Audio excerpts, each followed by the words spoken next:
I'm Graham King, and I'm a scientist at the Brockhouse Beamlines, responsible for the High Energy Wiggler Beamline. So this High Energy Beamline is unique in Canada of offering very high energy X-rays with also very high flux, which you can't get from any laboratory source in a university or any other beamline at the c.l.s. So this beamline has high energy X-rays. It also has a very high flux, so since the Synchrotron.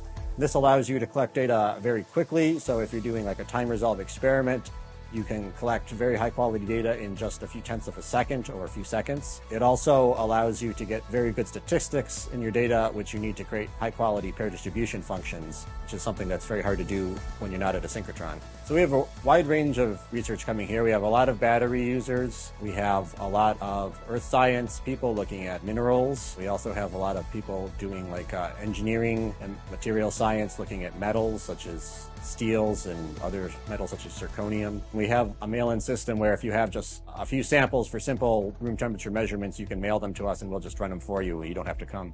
Well, this beamline will give you a unique capability to penetrate through samples, collect data very quickly, and also to collect data out to very high Q values in a way that you really can't do anywhere else in Canada. We can use the high energies to penetrate thick samples.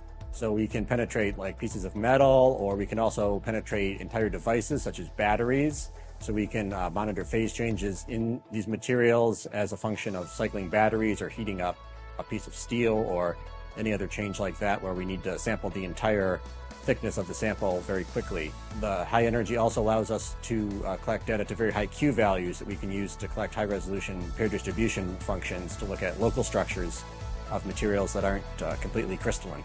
So myself, I'm an inorganic solid state chemist. So I done a lot of work on perovskites, particularly cation ordered perovskites, and I use advanced powder diffraction to solve new complex crystal structures. And I also like to look at the local structure of compounds that have simple crystal structures, but a lot of local displacements in them. So when we can go through these thick samples, we can see what's happening in the whole bulk of the sample, because with normal laboratory X-ray diffraction using lower energy X-rays, they don't penetrate very deeply, so you're looking at the surface, which is not always representative of the bulk.